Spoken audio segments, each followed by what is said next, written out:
Comment une femme brisée, trahie et perdue a transformé sa douleur en force pour guider des milliers de personnes vers la guérison. Voici mon histoire, prépare-toi, ça va te bouleverser. Et peut-être même te réveiller. Du coup, on va commencer par des choses simples. Je m'appelle Fiorella, j'ai 33 ans et je suis de Lyon de base. Il faut savoir que mon enfance, elle n'a pas démarré de la meilleure façon.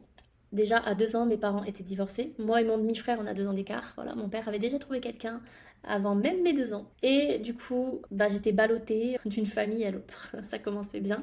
Et le pire, je crois que c'est qu'on me déposait à la station essence de l'aéroport de Lyon pour faire l'échange, parce qu'ils pouvaient pas se voir.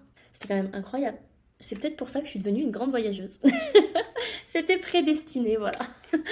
Du coup, assez compliqué. J'ai déménagé plus de 10 fois dans ma vie, j'ai changé plus de 5 fois d'école, donc j'avais pas le temps de me faire des amis, je me faisais des amis, hop, je perdais des amis, je refaisais des amis. J'étais tout le temps toute seule en fait, et c'était assez dur pour moi, et je me faisais souvent critiquer, surtout au collège, où on m'appelait face plate, pizza, parce que j'étais tellement mince en fait. J'étais toute mince, je faisais à peine 43 kilos alors que je fais 1m60. Bon, aujourd'hui, je fais beaucoup plus. Donc c'était pas forcément facile. Déjà à 15 ans, je commençais à boire. Voilà. À 15 ans, je commençais déjà à boire de l'alcool. Et pour mon anniversaire, je me rappelle en troisième, j'avais ramené du punch à l'école et j'ai eu un conseil de discipline. Voilà. Le genre de personne que j'étais très jeune. Et j'étais vraiment une sale gamine. J'en voulais à ma mère. Surtout quand elle s'est séparée de mon beau-père quand j'avais 14 ans. Euh, J'étais énervée contre elle. Vraiment, la pauvre, je sais pas comment elle a fait pour me supporter, mais je la haïssais, j'avais la haine, je pensais que c'était tout était de sa faute. Mais en fait, elle essayait juste de me protéger et elle me racontait pas ce qui se passait vraiment. Donc moi, je savais pas. Je pensais que c'était elle la méchante de l'histoire, alors que pas du tout. Et ça, je l'ai su bien, bien, bien après. Donc, j'aimais pas l'école, j'aimais pas ma mère. J'avais un mauvais entourage, je traînais avec des gens, mais je faisais n'importe quoi, je faisais que boire, sortir. J'ai loupé le bac de 8 points. 8 points. J'étais dégoûtée. Et du coup, j'ai décidé de démissionner de l'école. Parce que je me suis dit, je vais pas repasser le bac encore. J'avais déjà redoublé 2 fois, ça m'a saoulée. Je redoublais parce que je faisais rien. J'avais des compétences, mais je faisais rien parce que je m'ennuyais. C'était ennuyant pour moi l'école. Et donc, quand j'ai démissionné de l'école, bien entendu, ma mère, elle m'a dit c'est très simple. T'as 2 choix dans la vie. Soit tu vas travailler, soit tu dégages. Et du coup, je suis allée chercher un job. Le seul job quand t'as pas de bac et que t'es mineur, c'est McDonald's. Donc j'allais travailler à McDonald's pendant 1 an, c'était horrible. Mais bon, c'était un apprentissage de la vie, ça m'a montré ce que je ne voulais absolument pas, c'est-à-dire être salarié et obéir à des ordres et qu'on me parle mal. Parce que vraiment, ils nous traitaient comme des chiens.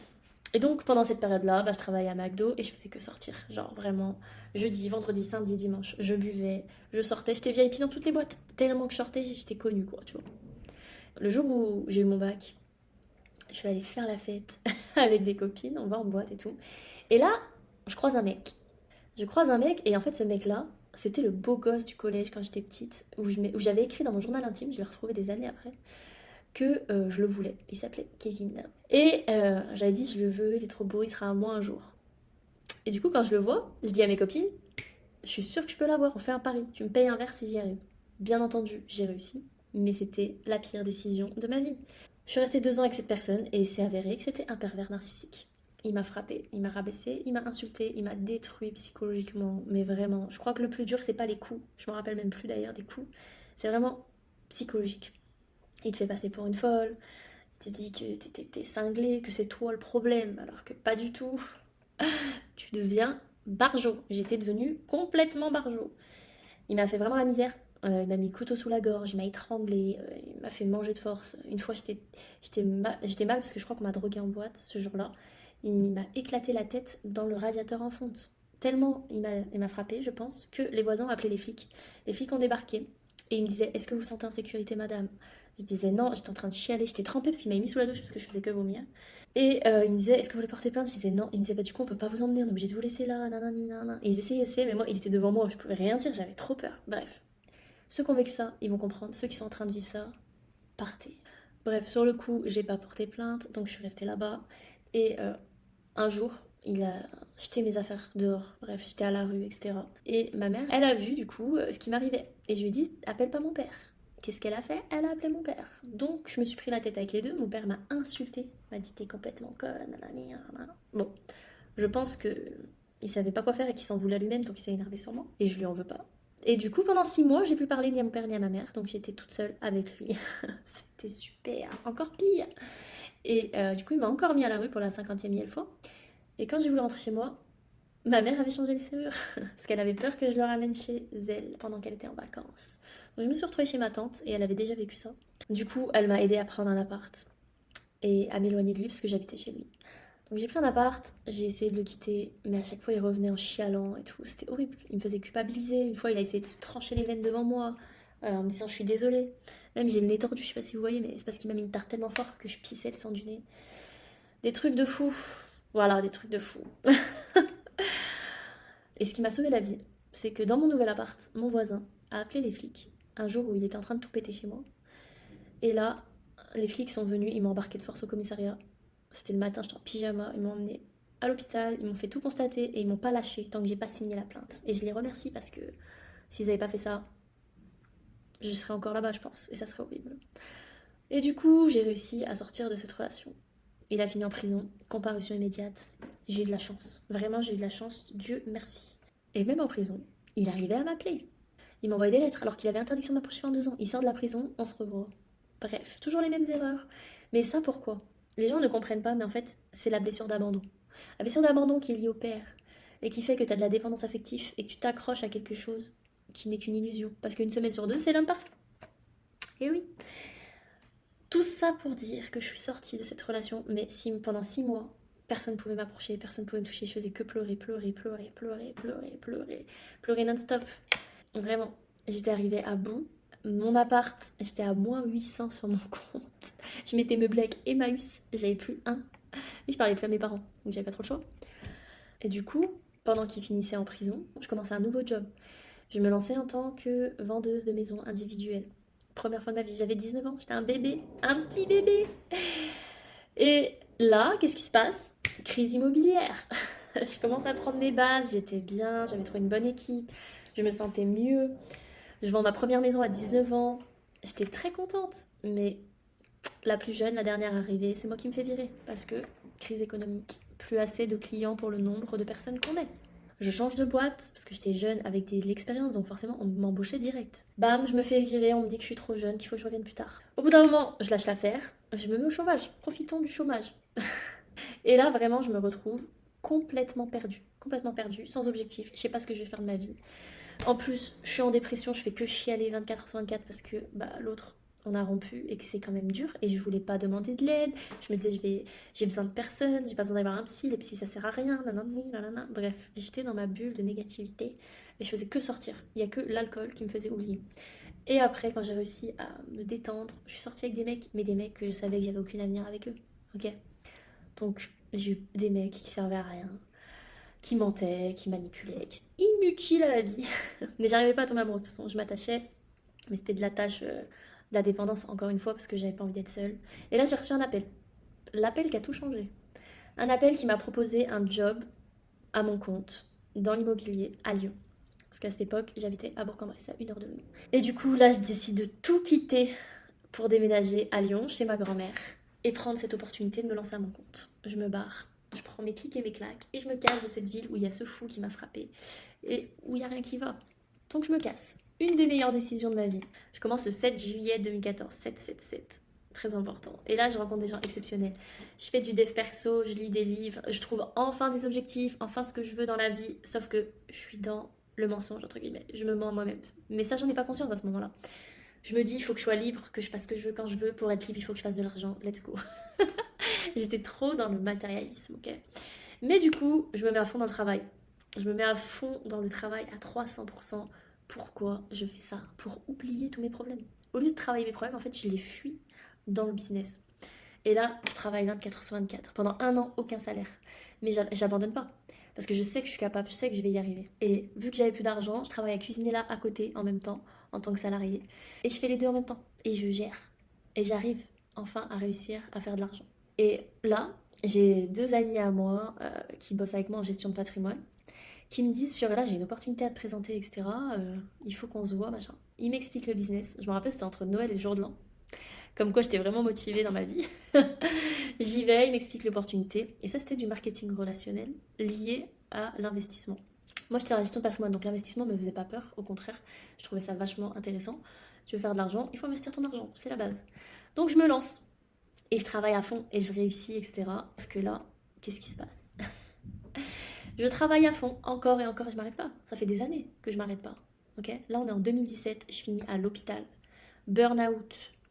Bon, sur le coup, j'arrive à l'hôpital, j'avais des bleus plein les jambes et tout, et j'avais fait une prise de sang, et ils m'ont dit, mais vos plaquettes sanguines sont à 15. On doit être entre 150 et 250, j'étais à 15. 15, limite, tu te brosses les dents, tu meurs, hémorragie interne. Donc, hospitalisation directe. Et en plus de ça, j'avais fait une bêtise, je m'étais mis en couple avec le fondateur de la société dans laquelle je travaillais en marketing de réseau. Bravo. J'ai jamais mélangé business et perso, vraiment. Quelle erreur. Je l'ai quitté parce qu'il m'a trompé, c'était un mythomane. Et le mec me pourrissait la vie. C'est lui qui m'envoyait ma paye. C'était lui le boss. Il me pourrissait la vie, il m'a fait la misère. Il appelait les personnes avec qui je travaillais et il me critiquait. C'était horrible. Et du coup, ça c'était le plus qui a fait que j'ai fini à l'hôpital. Et donc au final, c'était juste mes défenses immunitaires qui attaquaient mes plaquettes sanguines. Donc maladie auto-immune, c'est-à-dire que moi-même, je m'auto-sabote.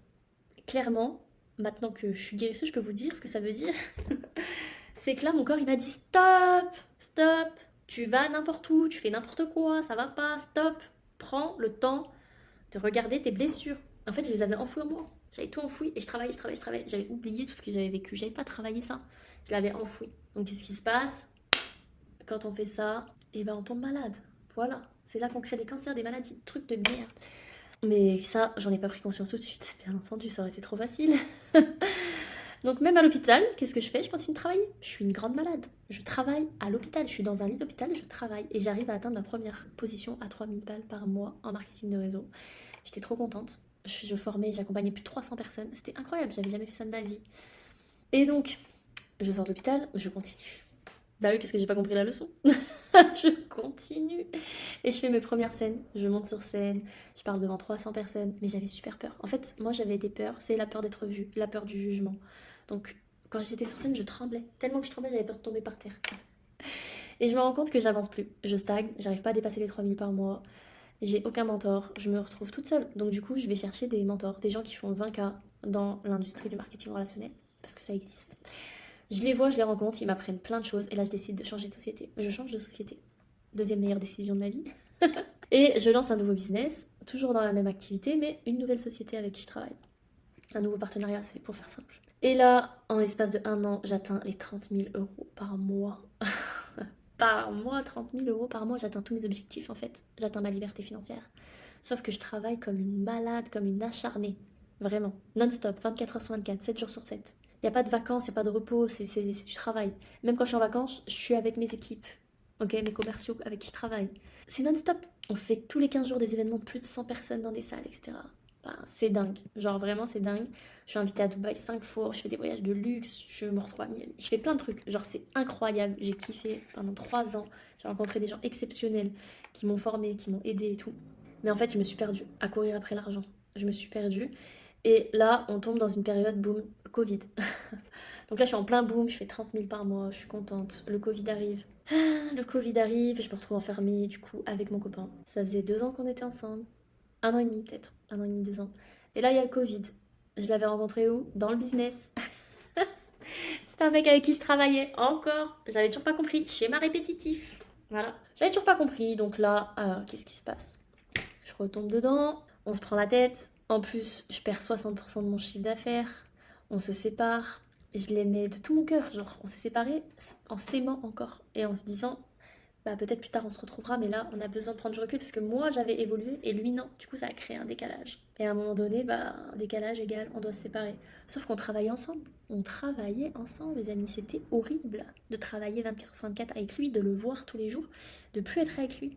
C'était de la torture et je devais faire semblant que tout allait bien alors qu'il n'y avait rien qui allait. Rien. J'ai perdu 60% de chiffre d'affaires. J'ai perdu l'homme que j'aimais le plus au monde à ce moment-là. Et j'étais là, what the fuck. Genre. Après, du coup, vu qu'on faisait que de se prendre la tête, mes leaders avec qui je travaillais, ils se barrent. Donc je me retrouve toute seule à devoir gérer plus de 3000 personnes. Mon bras droit, qui est mon meilleur ami à ce moment-là, part. Mon mec, qui était mon deuxième bras droit, part. Et là, je me retrouve à gérer plus de 3000 personnes toute seule, en étant en dépression, triste, au bout de ma vie. C'était horrible. Ça, c'est la deuxième pire période de ma vie. Vraiment. Ça, c'est la descente en enfer. C'est t'as tout, et d'un coup, vrah, tu te rafales. La vie, elle m'a balayée. M'a balayée sévère, je vous le dis. Et là, qu'est-ce qui se passe du coup? Boum, nouveau problème de santé, thyroïde. Je prends plus de 25 kilos en l'espace de un an, je crois. 25-30 kilos. J'ai jamais pris autant de poids de ma vie. J'étais montée à 96 kilos. Rappelez-vous, je faisais 43 kilos quand j'étais petite. Et j'avais jamais grossi de ma vie. Là, je fais 96 kilos. On découvre que j'ai la maladie auto-immune encore sur ma thyroïde Hashimoto. Bref, rien n'allait. Et du coup, je décide de me recentrer sur moi-même. Je me dis, ok, là, c'est bon, ça suffit, stop. J'ai tout donné pour les gens, ils m'ont rien rendu. Je faisais que donner. Mais à moi, je me donnais rien. C'est bon, stop. Je prends un an, 2 ans pour m'occuper que de moi. Dieu merci, j'avais de l'argent qui rentre. Et en mai 2022, je décide d'arrêter avec la société avec laquelle je travaillais, parce qu'ils m'ont aussi trahi, bien entendu. Franchement, j'avais fait les calculs, ils me devaient plus de 100 000 euros, je pense. Mais Upline, pas la société, parce que eux, ils ont rien fait. Mais mes mentors avec qui je travaillais, avec qui on avait fait des contrats oraux. Ne jamais faire des contrats oraux, les amis, même si c'est vos amis. Signez des contrats, je vous le dis. Donc, entre les trahisons, je me retrouve toute seule, j'en pouvais plus. J'ai dit, c'est bon, j'arrête tout. C'est le seul truc qui me rapportait de l'argent, mais j'arrête tout. Enfin, l'argent, ça fait pas tout. Et ça m'a laissé le temps de prendre confiance en mes dons et mes capacités. Pendant toute cette période, j'étais en marketing de réseau, je formais les autres au développement personnel. Je leur apprenais tout ce que j'avais appris, je les aidais déjà et je les guérissais déjà gratuitement, tous ceux avec qui je travaillais. Plus de 3000 personnes. Et en fait, je me suis rendu compte que le seul truc que j'aimais dans le marketing de réseau, c'était ça. C'était d'aider les autres à grandir, d'aider les autres à aller mieux, de se sentir mieux. Donc je me suis dit, bah pourquoi je fais pas que ça en fait? Mais j'avais peur. Je me suis dit, ouais, mais t'as aucun diplôme, t'es pas... Qu'est-ce que tu vas faire? Les gens, ils vont pas t'écouter. Mais ça faisait 10 ans que je faisais ça. J'avais pas confiance en moi. Alors que j'ai vu des résultats. J'ai changé la vie des gens. J'ai changé la vie des centaines de milliers de personnes déjà à ce moment-là. Mais j'avais pas confiance. Parce que je me suis dit, comment tu vas faire pour faire de l'argent? Et au bout d'un moment, en fait, je me suis dit, tu sais quoi, Fiora, tu peux pas continuer comme ça te fait pas vibrer, t'es au bout de ta vie, tu t'es là, tu regardes le sol, ok, t'es libre, c'est bien, mais tu fais des trucs que t'aimes pas, c'est pas possible. Donc j'ai tout quitté, il y a 2 ans, pour me lancer à fond dans le développement personnel et coacher les gens. Et entre-temps, bien sûr, tous mes dons, mes capacités arrivaient. Au fur et à mesure, depuis mes 30 ans, mes dons arrivent, mes capacités extrasensorielles, mon empathie, mon magnétisme, etc. Et je me rends compte, en faisant des rendez-vous clients, que les gens ne parlent pas, mais je lis dans leurs pensées, genre même eux, ils sont choqués. Genre. Et là, j'apprends que je suis guérisseuse d'âme, que je suis passeur d'âme, que je suis là pour aider les autres à passer à un autre niveau. Et là, tout s'éclaire dans ma tête. Tout s'éclaire. Là, je prends conscience de tout mon chemin parcouru. Pourquoi tout ça m'est arrivé? C'était pour en arriver là, à ce jour-là, où je peux aider les autres. Parce que je me suis aidée moi-même. Pendant les 2 ans, là, j'ai fait que ça. Aller voir des guérisseurs, des coachs, des hypnothérapeutes, des chiros, tout. J'ai tout fait. La totale. Parce que mon objectif, c'était de retrouver mon corps, ma santé. Je voulais guérir. C'était hors de question que je reste comme ça. Et tout ce processus m'a amené à qui je suis aujourd'hui. Et m'a appris en fait. Ma formation, c'était une formation de la vie. Vu que je l'ai fait sur moi, bah, je pouvais mieux le faire sur les autres. Et donc, j'ai aidé plein de gens. Et j'ai vu que ça fonctionnait. Et je suis partie au Mexique, vivre au Mexique, pendant 6 mois. Et là, mes capacités, elles se sont ouvertes à 100%. Et j'ai pu guérir des gens à distance. Des gens qui faisaient des malaises, ils faisaient plus de malaise. J'ai pu enlever des entités, des démons. J'ai fait des choses extraordinaires. Vraiment. Aujourd'hui, je sais que je suis faite pour aider et guérir les autres. Vraiment. C'est ma mission de vie. Je sais que je suis alignée à 100%. J'ai jamais été aussi en paix de toute ma vie qu'aujourd'hui. L'argent, j'en ai plus rien à faire. Genre, c'est pas important.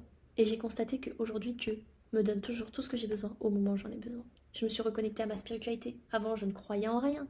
Tout est aligné, tout arrive pour une bonne raison. Et je remercie pour tout ce que j'ai vécu. Parce que c'est grâce à ça aujourd'hui que je peux vous aider à passer vos épreuves. Parce que moi, j'ai réussi. J'ai passé mes épreuves. J'ai réussi à guérir d'une relation d'un père narcissique. J'ai réussi à perdre mes 30 kilos que j'avais pris. J'ai réussi à m'aimer moi-même alors que je m'étais jamais aimée. J'ai réussi à avoir confiance en moi, à reprendre ma valeur, à monter mon business, à vivre grâce à moi, à être libre à 100%, à pardonner ma mère, à pardonner mon père, à vivre en harmonie avec ma famille. Tout ça, je l'ai fait. Et je suis en paix totale aujourd'hui.